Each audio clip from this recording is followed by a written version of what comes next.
Halo semuanya, Assalamualaikum warahmatullahi wabarakatuh.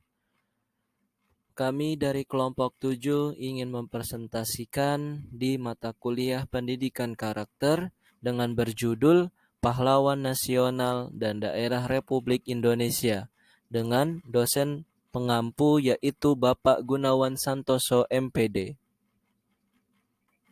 Adapun anggota kelompok kami di kelompok 7 yaitu terdiri dari saya sendiri, Haikal Azra Sabi, kemudian ada Larasati Ramadhani, Naura Gazia Apriyatna, dan Nur Khalifah Alfiana. Baik, baik di dalam materi pahlawan nasional yaitu terdiri dari yang pertama adalah Insinyur Soekarno. Soekarno lahir di Peneleh, Sorebaja ataupun di Surabaya pada 6 Juni 1901.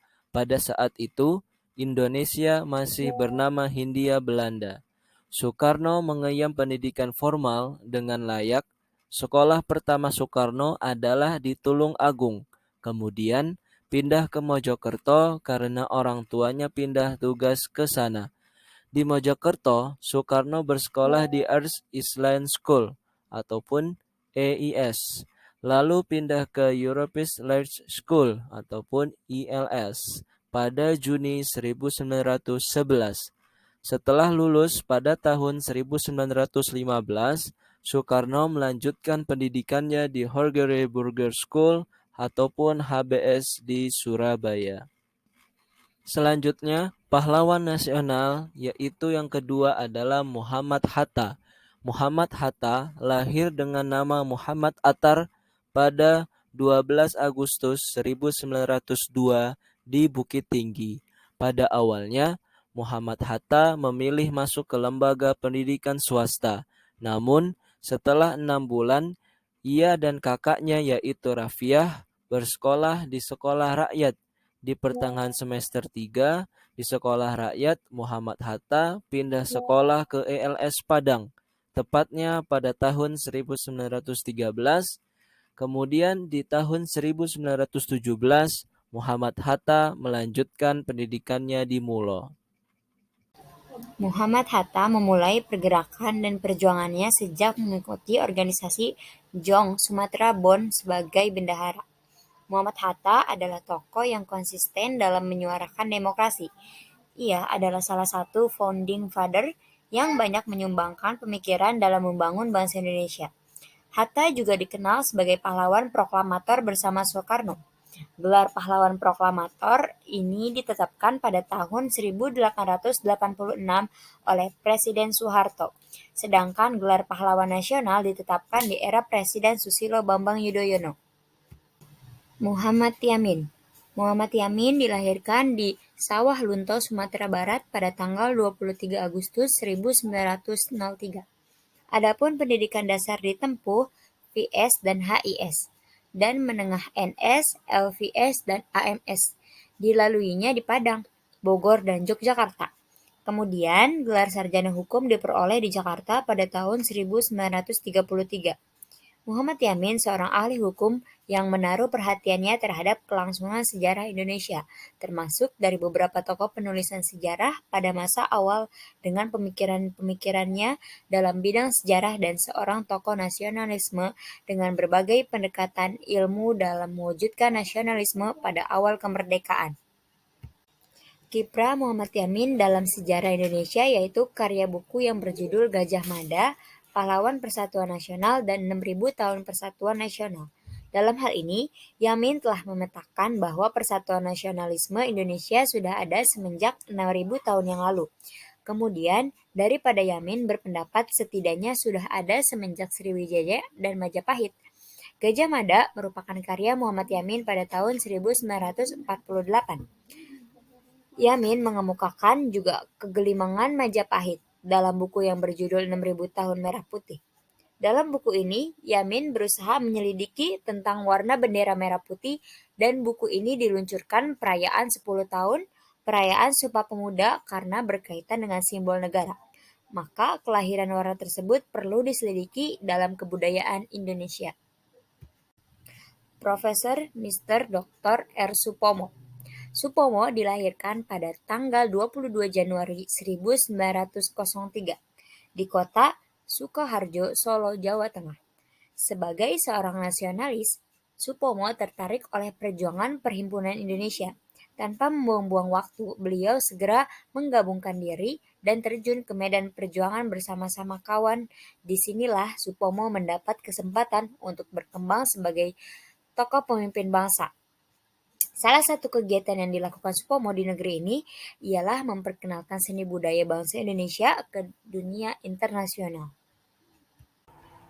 Selanjutnya, pada tanggal 25 November 1945 ditunjuk pula sebagai anggota Komite Nasional Indonesia Pusat. Kedatangan Belanda pada tanggal 19 Desember 1945 yang mendarat di Surabaya disusul mendaratnya tentara sekutu di bawah pimpinan Letnan Jenderal Sir Philip Christison di Jakarta 29 September 1945. Mengakibatkan gejolak politik di tanah air, lebih-lebih setelah Belanda melancarkan konsepsi Van Mook dengan pembentukan negara-negara boneka, dan Dr. Supomo yang kemudian diumumkan oleh Menteri Kehakiman. Sejak bulan Oktober sampai dengan bulan Maret 1951, Prof. Supomo ditunjuk sebagai penasihat Menteri Kehakiman karena peranannya sebagai Ketua Panitia Ketatanegaraan dan Hukum Tata Negara pada KMB dalam rangka memperjuangkan kembalinya Irian Barat ke wilayah Republik Indonesia. Selanjutnya ada Pangeran Diponegoro. Diponegoro lahir di Yogyakarta pada tanggal 11 November 1785. Pangeran Diponegoro sewaktu dilahirkan bernama Bendara Raden Mas Mustahar. Kemudian diubah menjadi Bendara Raden Mas Antawirya. Nama Islamnya adalah Abdul Hamid. Setelah ayahnya naik tahta, Bendara Raden Mas Antawirya diwisuda sebagai pangeran dengan nama Bendara Pangeran Harya Diponegoro. Perang Diponegoro atau Perang Jawa diawali dari keputusan dan tindakan Hindia Belanda yang memasang patok-patok di atas lahan milik Diponegoro di desa Tegalrejo. Tindakan tersebut ditambah beberapa kelakuan Hindia Belanda yang tidak menghargai adat istiadat setempat dan eksploitasi berlebihan terhadap rakyat dengan pajak tinggi, membuat Pangeran Diponegoro semakin muak hingga mencetus sikap perlawanan sang pangeran. Keputusan dan sikap Pangeran Diponegoro yang menentang Hindia Belanda secara terbuka kemudian mendapat dukungan dan simpati dari rakyat. Atas saran dari sang paman yakni GPH Mangkubumi, Pangeran Diponegoro menyingkir dari Tegalrejo dan membuat markas di Gua Selarong. Selanjutnya ada Sultan Hasanuddin. Sultan Hasanuddin dijuluki ayam jantan dari timur oleh Belanda. 12 Januari 1631 sampai 12 Juni 1670 adalah Sultan Goa ke-16 dan pahlawan nasional Indonesia yang terakhir dengan nama Muhammad Bakir Ai Malombasi Daeng Matawang Karaeng Bonto Mangampe. Saat memasuki usia 21 tahun, Hasanuddin diamanatkan jabatan urusan pertahanan Goa. Ada dua versi sejarah yang menjelaskan kapan dia diangkat menjadi raja, yaitu saat berusia 24 tahun atau pada 1655 atau saat dia berusia 22 tahun atau pada 1653. Pada pertengahan abad ke-17, Kompeni Belanda Fok berusaha memonopoli perdagangan rempah-rempah di Maluku setelah berhasil mengadakan perhitungan dengan orang-orang Spanyol dan Portugis. Pada tanggal 1660, Fok Belanda menyerang Makassar, tetapi belum berhasil menundukkan Kesultanan Goa. Tahun 1667, Fok Belanda di bawah pimpinan Cornelis Spelman beserta sekutunya kembali menyerang Makassar. Pertempuran berlangsung hingga pada akhirnya Kesultanan Goa terdesak dan semakin lemah, sehingga dengan sangat terpaksa Sultan Hasanuddin menandatangani perjanjian Bungaya pada tanggal 18 November 1667 di Bungaya. Goa yang merasa dirugikan mengadakan perlawanan lagi. Pertempuran kembali pecah pada tahun 1665.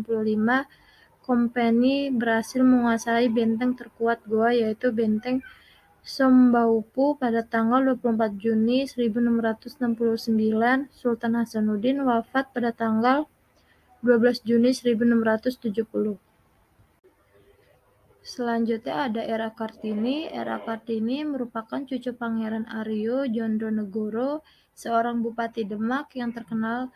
Raden Ajeng Kartini atau sebenarnya lebih tepat disebut Raden Ayu Kartini lahir di Jepara, Jawa Tengah tanggal 21 April 1879 dan wafat di Rembang, Jawa Tengah tanggal 17 September 1904 pada umur 25 tahun.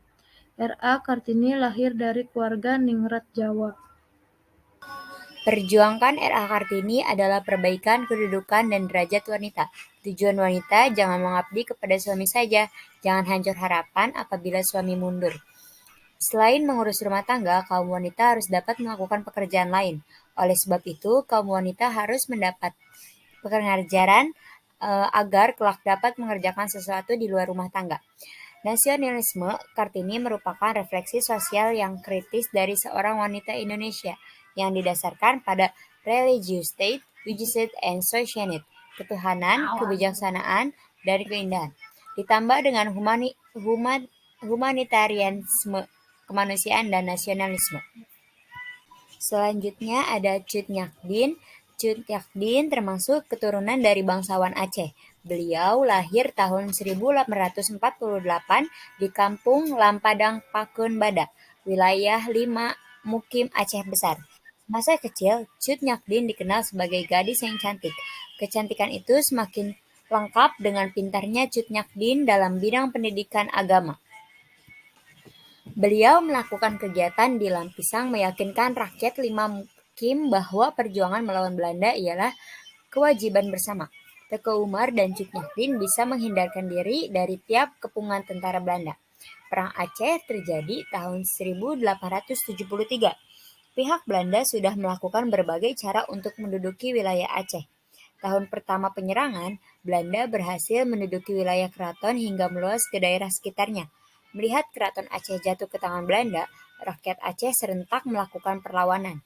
Serangan-serangan dilancarkan sebagai kali sepanjang tahun 1901 sampai 1902. Walaupun serangan itu akhirnya kalah dan mundur, dalam kurun waktu 1902 sampai 1904, catatan serangan pejuang bersenjata kelewang semakin kuat. Semangat juang rakyat makin lama kian besar.